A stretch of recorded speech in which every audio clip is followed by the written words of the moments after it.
আসসালামু আলাইকুম। আজকে আমরা দশমিক সংখ্যা নিয়ে শিখব। এই দশমিক সংখ্যার সাধারণ ভগ্নাংশতে প্রকাশ, দশমিক সংখ্যার যোগ বিয়োগ গুণভাগ এই সব কিছু শিখব। ওকে,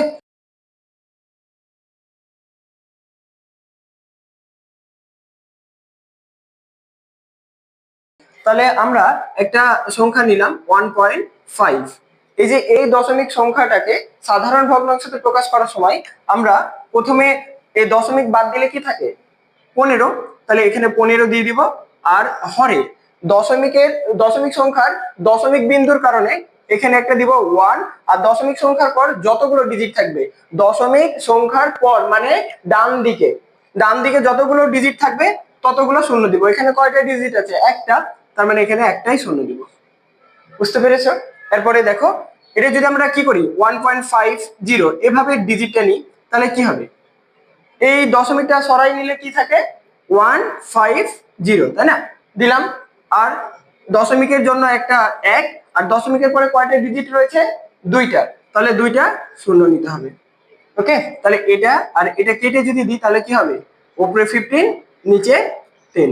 ওকে, আবার দেখো 1.500, এটা যদি নিই তাহলে দশমিক সরাই নিলে কি হবে 1500, তাই না?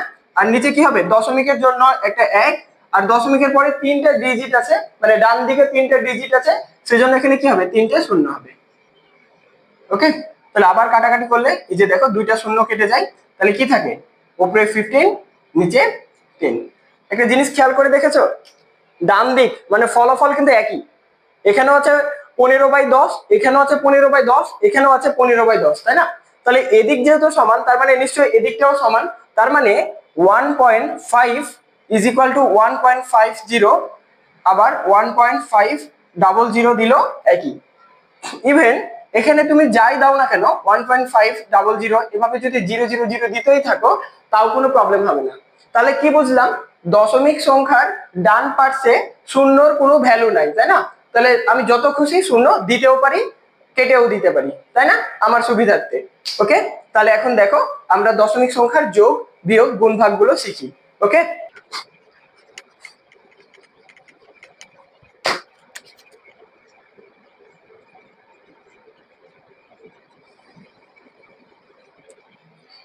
দেখো তাহলে এটা যোগ করতে হবে, তাই না? তাহলে এটা কিভাবে যোগ করবা? এটা যোগ করার সময় আমি তোমাদের বোঝা সুবিধাতে প্রথমে তোমরা যেভাবে অভ্যস্ত ওপর থেকে নিচ যোগ করা, আমি ওটাই করে দেখাই। তাহলে এটা এভাবে 0.05 এতে দিলাম। এখানে দেখো প্রত্যেকটা সংখ্যাতে দশমিক আছে, তাই না?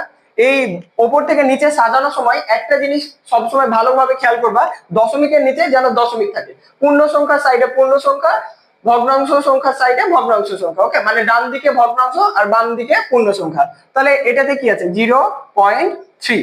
ওকে, তারপর এটাতে পূর্ণ সংখ্যা আছে 1.678। ওকে, এখন দেখো এটাতে আছে তিনটা ডিজিট দশমিকের পর, এটাতে আছে একটা, এটাতে আছে দুইটা। তো আমরা একই রকম বানাই নিতে তো প্রবলেম নাই। বানায় নেওয়ার জন্য কি করতে হবে? জাস্ট শূন্য বসাতে হবে। আমরা তো পূর্বেই দেখলাম যে দশমিকের পরে আমরা যত খুশি শূন্য দিতে পারি, কোনো প্রবলেম নাই। তাহলে এখানে তিনটে ডিজিট বানানোর জন্য দুইটা শূন্য দিলাম, এখানে একটা দিলাম। ওকে, তাহলে এখন যোগ করি। এটা যোগ তো সাধারণ যোগের মতো। তাহলে 0 আর 0 প্লাস 8 যোগ করলে 8, 5 0 প্লাস 7 যোগ করলে 12, 12 এর 2 হাতে থাকে 1, 3 আর 6 যোগ করলে 9, আর হাতে রাখে 10, 10 এর 0 হাতে থাকে 1। এই 1টা এখন পূর্ণ সংখ্যার সাথে যোগ করতে হবে। তাহলে 1 আর 1 এ 2। এই যে দশমিকের নিচে দশমিক বসাই দিয়েছি। তাহলে এটার যোগফল হচ্ছে কত হবে? এই যে এটা হবে 2.028। আশা করি বুঝতে পেরেছো। আরো একটা দেখো,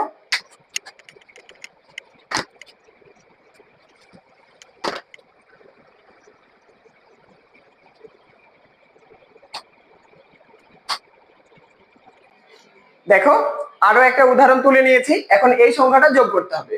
এই সংখ্যাটা কি করে যোগ করবা, তাই না? ওই আগের মতোই, আগে ওপর থেকে নিচ সাজাই নাও। কিভাবে সাজাবা? আবার দেখো এখানে কি আছে 1.25। ওই মনে পড়ে আমি কি বললাম এর আগের উদাহরণ করার সময়?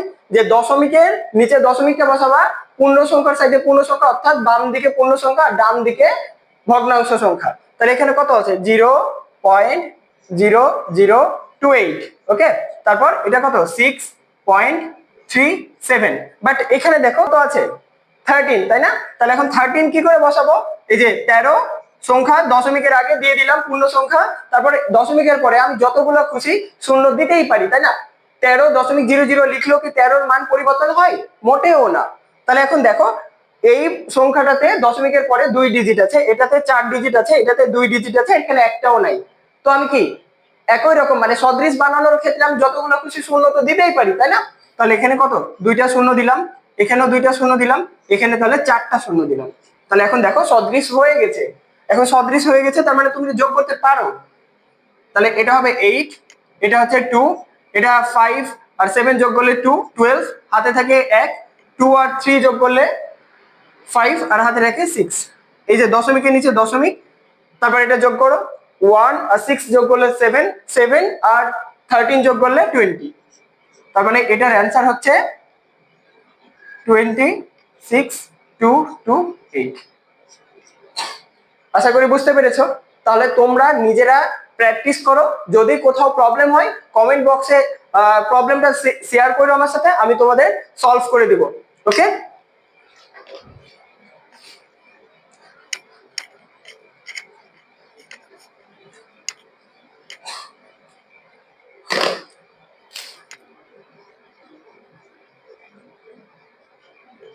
বিয়োগ।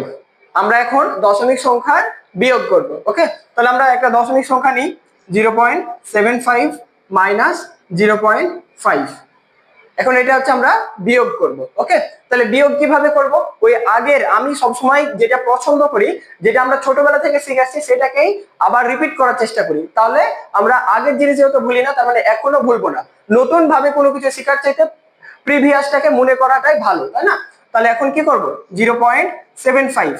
এই যে যোগের করার সময় আমি কি বলেছিলাম, দশমিকের নিচে দশমিক দিতে হবে, পূর্ণ সংখ্যার সাইডে পূর্ণ সংখ্যা, ডান আর দশমিক সংখ্যার সাইডে দশমিক সংখ্যা, তাই না? তাহলে বিয়োগ করার সময়ও আমরা সেম ফরম্যাট ফলো করব। তাহলে এই যে দশমিকের নিচে দশমিক দিলাম, আর পূর্ণ সংখ্যা কত আছে? 0, আর ভগ্নাংশ সংখ্যা আছে 5, তাহলে 5 দিলাম। এখন বিয়োগ করতে হবে। তো বিয়োগ করার ক্ষেত্রে সদৃশ করে নিলে ভালো, সদৃশ না করতে পারলেও হবে, কারণ 0 দেওয়া আর না দেওয়া তো একই, তাই না? তাহলে আমরা সদৃশ যদি করতেই চাই, প্রথম সংখ্যাটার দশমিকের পরে ডান দিকে 2টা ডিজিট আছে, আর দ্বিতীয় সংখ্যাটাতে একটা আছে, তাহলে আর একটা শূন্য দিয়ে আমি 2টা চাইলে বানাই নিতে পারি। এখন 5 থেকে 0 বাদ দিলে কত হয়? 5। 7 থেকে 5 বাদ দিলে 2। ওকে, দশমিকের নিচে দশমিক শূন্য, তাহলে এটার বিয়োগফল হচ্ছে 0.25। আশা করি বুঝতে পেরেছো। আরো একটা দেখো,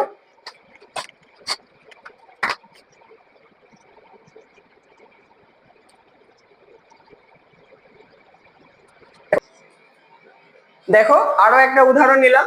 এখন এটা বিয়োগ করব। কেমনে বিয়োগ করব? ওই আগের মতোই আবারও আমরা কি করে নিব, ওপর নিচ সাজাই নিব। তাহলে এই যে 2.0.0001, তাই না? তারপর এখানে কি আছে? 14, পূর্ণ সংখ্যার নিচে পূর্ণ সংখ্যা, দশমিকের নিচে দশমিক, আর ভগ্নাংশ সংখ্যা কত আছে? 009, তাই না? ওপরের সংখ্যাটাতে 4 ডিজিট আছে দশমিকের পরে, আর দ্বিতীয় সংখ্যাটাতে দশমিকের পর 3 ডিজিট আছে, তাহলে সদৃশ বানাই নিতে হবে। সদৃশ কেমনে বানাবা? একটা শূন্য যোগ করে সদৃশ হয়ে যাবে। তাহলে এই যে দেখো শূন্য বসাই দিলাম। তাহলে এখন বিয়োগ করো, তাই না? তাহলে বিয়োগ কিভাবে করব? 1 থেকে শূন্য বাদ দিলে কত হয়? 1। তারপর 0 থেকে 9 বাদ দেওয়া যায় না, তাই ধার নিতে হয়। তাহলে এটা কত হয়ে যাবে? এখান থেকে ধার যদি নিয়ে এটা তাহলে 10 হয়ে যাবে। 10 থেকে 9 বিয়োগ করলে 1 হয়।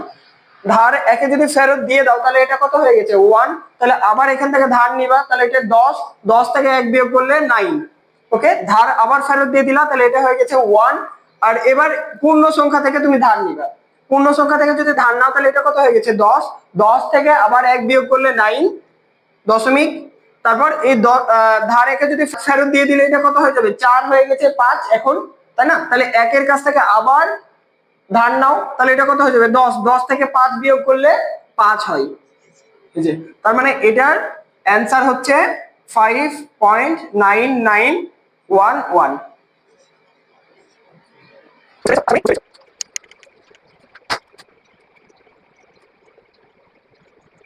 এখন এটা বিয়োগ করব। এটা কি কেমনে বিয়োগ করব? দেখো একটা পূর্ণ সংখ্যা আছে আর একটা হচ্ছে দশমিক ভগ্নাংশ সংখ্যা। আবারও বিয়োগ করবো কেমনে, উপরে 13 আর তারপর এটা পূর্ণ সংখ্যাতে কি আছে 7, তারপরে দশমিক, এখানে কিন্তু দশমিক নাই, বাট 13 এর পরে তো আমি দশমিক দিয়ে শূন্য শূন্য বসাতেই পারি, তাই না? তাহলে এই যে এখানে দশমিক দিলাম, তারপরে যতগুলো খুশি শূন্য আমি চাইলেই দিতে পারি। তো দ্বিতীয় সংখ্যাটাতে কি আছে, পূর্ণ সংখ্যাতে 7, দশমিকের নিচে দশমিক দিলাম, তারপরে আছে কত 0 6 7। ওকে, তাহলে এখন বিয়োগ করব। বিয়োগ কেমনে করে, ওই একই, এখান থেকে শূন্য থেকে তো 7 বিয়োগ করা যায় না, তাহলে ধার নিতে হবে। তাহলে ধার নিলে এটা হচ্ছে 10, 10 থেকে 7 বাদ দিলে 3, তারপর এখানে ধার ফেরত দিয়ে দিলাম, তাহলে এটা আবারও 7 হয়ে গেল। আবার এখান থেকে ধার নিলাম, তাহলে 10, 10 থেকে 7 বাদ দিলে 3, 10, এবার ধার ফেরত দিয়ে দিলে শূন্য হয়ে গেছে 1। তাহলে এবার 7 থেকে শূন্যর কাছে ধার নিব, তাহলে কি হবে, 7 থেকে শূন্যে ধার নিব, তাহলে এটা আবার 10 হয়ে গেছে 10, আর এটা 1, 10 থেকে একবার দিলে 9, দশমিক, ধার ফেরত দিয়ে দিলে এটা হয়ে গেছে 8। তাহলে এবার 13 থেকে 8 বাদ দিলে 5।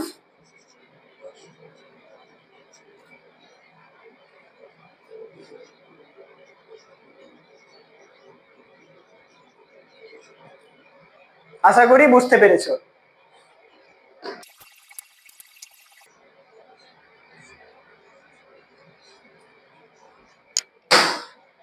আমাদের সেই কাঙ্ক্ষিত দশমিক ভগ্নাংশের অপারেশন গুণ ভাগ, তাই না? আমাদের পরীক্ষাতে যা পড়ে বেশিরভাগই হচ্ছে দশমিক সংখ্যার গুণ আর ভাগ পড়ে। তাহলে এবার আমি দশমিক সংখ্যার গুণ আর ভাগ শিখাচ্ছি, ভালো করে দেখো, আশা করি তোমরা বুঝতে পারবে।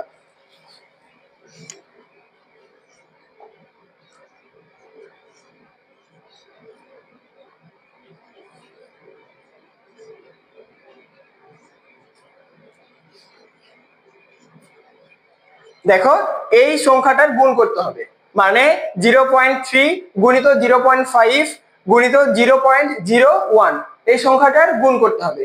গুণ কেমনে করব? আচ্ছা, যদি এখানে দশমিক না থাকতো তাহলে কি গুণ করতে পারতা? আই হোপ পারতা। তাহলে দশমিক বাদ দিলে এখানে কি থাকে 3, এখানে দশমিক বাদ দিলে কি থাকে 5, এখানে দশমিক বাদ দিলে কি থাকে 1, এটা তো গুণ করতে পারো, তাই না? তাহলে এটাই গুণ করো। কেমনে গুণ করে, 5 আর 1 গুণ করলে 5, 5 এর সাথে 3 গুণ করলে 15, তাই না? তাহলে এই যে দেখো, এখানে তোমরা কি করবা, 15 বসাই দিবা, 15 একটা বসাই দিলা, ঠিক আছে?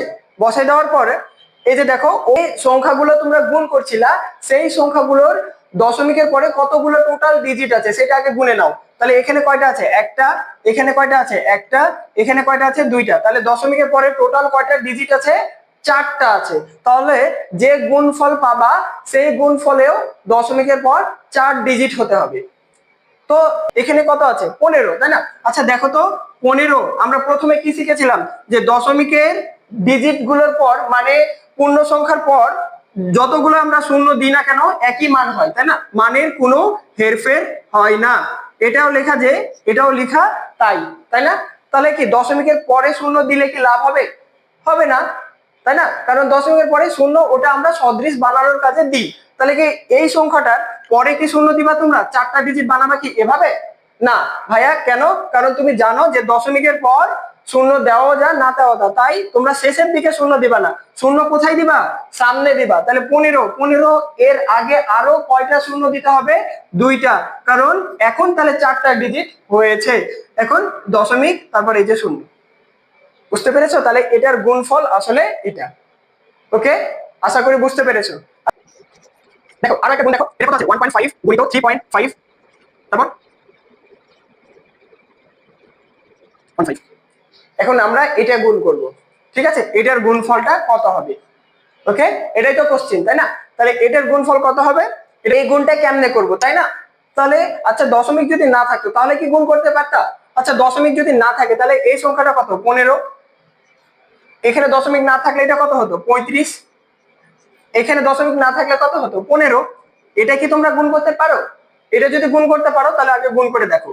তাহলে এই যে 15 আর 15 গুণ করলে কত হয়, 225, আর 35 গুণ করতে হবে। তাহলে গুণ করলে কত হবে, 5 আর 5 গুণ করলে 25, 25 এর 5 হাতে থাকে 2, তারপর 5 দুগুণ 10 আর 2 এ 12, 12 2 হাতে থাকে 1, তারপর 5 দুগুণ 10, 10 আর হাতে রাখে 11, তারপর এটা ক্রস, তাহলে এটার সাথে এটা আবার গুণ 35, 35, এটার সাথে এটা আবার গুণ, তাহলে এটা কত হবে, 3 5 15, 15 এর 5 হাতে থাকে 1, এবার 3 দুগুণ 6, 6 আর হাতে রেখে 7, তারপর 3 দুগুণ 6, তাই না? তাহলে এখন তারপর যোগ, তাহলে এটা হচ্ছে কত 5, 5 আর 2 হচ্ছে 7, 8 আর এটা হচ্ছে 7, তাই না? তাহলে এটার গুণফল কত হলো 7 8 7 5, তাই না?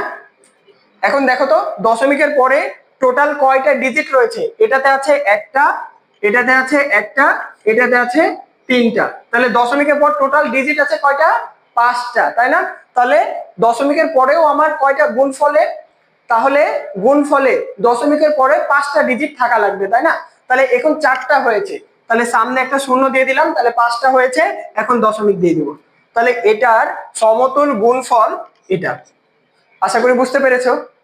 আচ্ছা, আরো একটা উদাহরণ দিয়ে দেখানো যাক, তাই না? তাহলে এটা কিভাবে করবা,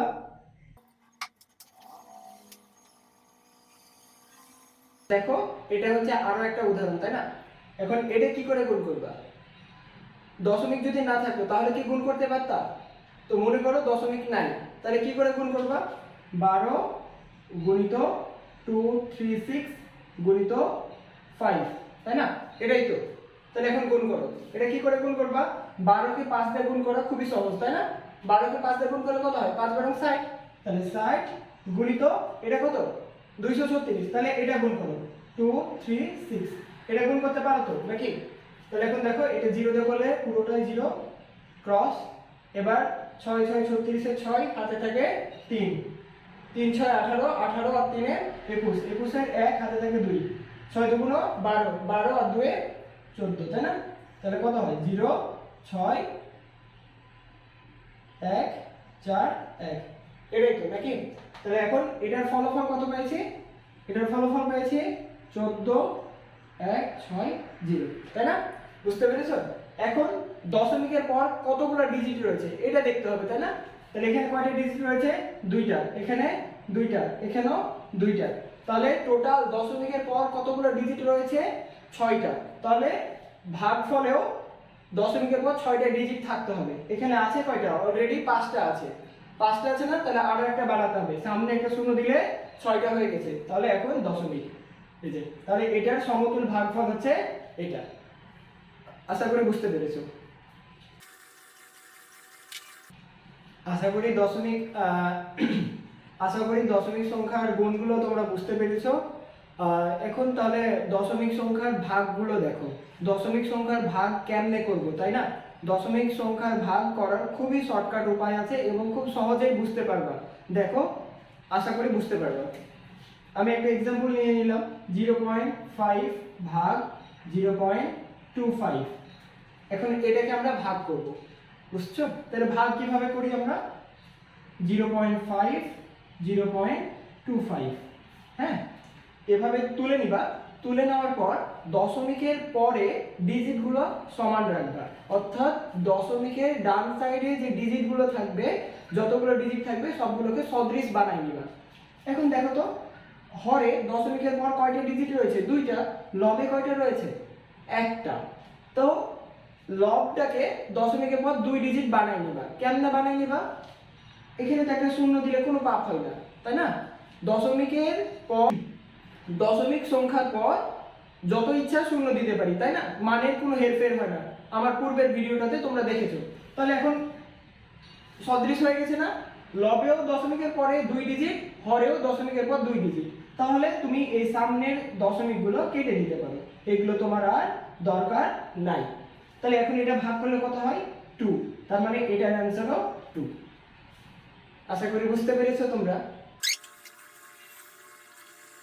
দেখো আরো একটা উদাহরণ, এখন এই ভাগটা কেমনে করবা, তাহলে ওই আগের মতোই লব বাই হর আকারে তুলে নাও, তাহলে 0.005 008, এখন দেখো তো এটা কি সদৃশ হয়ে আছে, মানে বুঝাচ্ছি লব ও হরে দশমিকের ডান সাইডে ডিজিট সংখ্যা কি সেম না, এখানে দেখো হরে দশমিকের পর 3 ডিজিট আর লবে দশমিকের পর 4 ডিজিট, একই রকম হয় নাই, তাহলে একই রকম বানাতে হবে। কি করে বানাতে পারবো, আমরা জানি দশমিকের ডান সাইডে যত ইচ্ছা শূন্য দিতে পারি, তাই না? তাহলে এখন এখানে দেখো তো একটা শূন্য দিলে কি পাপ হবে, মোটেও পাপ হবে না, তাই না? তাহলে এখন দেখো 4 ডিজিট 4 ডিজিট সেম হয়ে গেছে। তাহলে এখন এই দশমিকগুলো তুমি চাইলে উঠাই দিতে পারো। তাহলে কি হয়, এখানে থাকে 5 আর এখানে থাকে 80। সামনে জিরোর কি কোনো দাম আছে? সামনের জিরোর তো কোনো দাম নাই, তাই এই সামনের জিরোগুলো লিখিনি, পরের জিরোর তো দাম আছে দশমিক না থাকলে, তাই না? দশমিক না থাকলে সংখ্যার পরে শূন্যের অনেক ভ্যালু রয়েছে, সেজন্য পরের গুলো নিয়েছি। তাহলে এখন এটাই হচ্ছে অ্যান্সার। আর তুমি যদি চাও তাহলে এটাকে আবার ভাগ করে নিতে পারো, কাটাকাটি করতে পারো, 16 তাহলে 116। বুঝতে পেরেছো?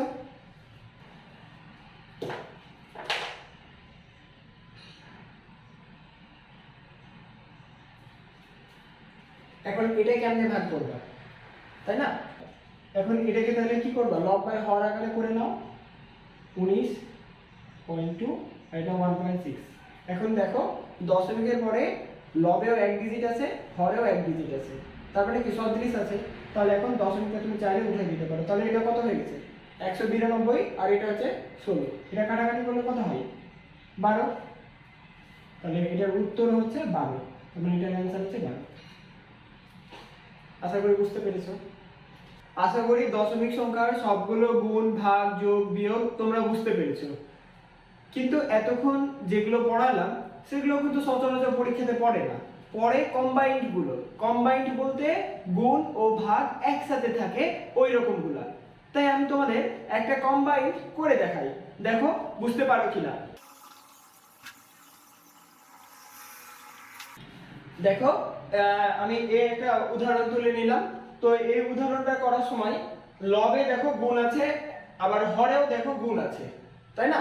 তাহলে কি করা উচিত, তোমরা বুঝতেই পারছো, লবটাকে আগে গুণ করে নেওয়া উচিত, হরটাকেও আগে গুণ করে নেওয়া উচিত, তাই না? তাহলে আমিও তাই করি। তাহলে এখন দেখো তো লবটা কিভাবে গুণ করব। যদি দশমিক না থাকতো তাহলে তো গুণ করতে পারতাম, তাই না? তাহলে দশমিক নাই মনে করো, তাহলে কি আছে 1 গুণিত 3 গুণিত হচ্ছে 4, তাহলে এটা গুণ করলে কত হয় 12। তাহলে উপরে হবে 12। কিন্তু আমাদের কি করতে হয়, দশমিকের পরে যতগুলো ডিজিট থাকে গুণফলেও ততগুলো ডিজিট দশমিকের পরে রাখতে হয়। তাহলে এখানে কয়টা আছে, একটা, এখানে আছে 3টা, এখানে আছে 2টা, মানে এইটাতে 2টা দশমিকের পরে ডিজিট আছে, এখানে 3টা আছে, তাই না? আর এখানে একটাই আছে। তাহলে দশমিকের পরে টোটাল কয়টা ডিজিট আছে, কয়টা আছে 6টা, তাই না? আর এখানে পেয়েছি কয়টা, 2 ডিজিট পেয়েছি, মানে 12। 12 এ 2টা ডিজিট হয় না, তাহলে আরো লাগবে কয়টা ডিজিট, 4টা। তাহলে 4টা শূন্য বসাবো কোথায়, সামনের দিকে, পিছন দিকে না। তাহলে এই যে 1টা 2টা 3টা 4টা, তাহলে এই যে দশমিক, এই যে দেখো, তার মানে লবটার গুণফল হচ্ছে এটা। এবার হরের গুণফল বের করো। হরের গুণফল কিভাবে বের করবা, হরটা এবার গুণ করো, তাই না? তাহলে হর কি করে গুণ করবা, তাহলে দশমিক যদি না থাকে মনে করো, তাহলে কি আছে 6 আর 1, তাহলে 6, তাই না? এখন দেখো হরে দশমিকের পর টোটাল কয়টা ডিজিট আছে, তাই না? তাহলে এখানে দেখো কয়টা আছে, 4টা, আর এখানে আছে 2টা, তাহলে কয়টা হলো 6টা। তাহলে দশমিকের পর 6 ডিজিট লাগবে। তাহলে এখানে পেয়েছি কয়টা, একটা মাত্র 6, তাহলে আরো বাকি আছে 5টা। তাহলে 5টা সামনে শূন্য দিব, 1টা 2টা 3টা 4টা 5টা, এই যে দশমিক, এই যে দেখো। বুঝতে পেরেছো? এখন দেখো এটার লবেও আছে দশমিকের পরে 6 ডিজিট, হরেও দশমিকের পরে 6 ডিজিট আছে, তাই না? তাহলে আমরা এই দশমিকটা উঠাই দিতে পারি। তাহলে দশমিক যেহেতু উঠাই দিলাম, তাহলে দশমিকের সামনের শূন্যর কি দাম আছে, দাম নাই, তাহলে এইগুলো আমরা মিটাই দিতে পারি। এই সামনে শূন্য দাম নাই, তাই এগুলো আমরা মিটাই দিতে পারি। তাহলে কি থাকলো 12 আর 6, তাহলে এটা কাটাকাটি করলে কত হয় 2, তার মানে এটার অ্যানসারও 2। আশা করি বুঝতে পেরেছো। যেহেতু তোমরা বুঝতে পেরেছো, তাই তোমাদের একটা হোমওয়ার্ক, এই হোমওয়ার্কটা তোমরা করে কমেন্টে কমেন্ট করো। তাহলে এটা হচ্ছে তোমাদের হোমওয়ার্ক, ওকে।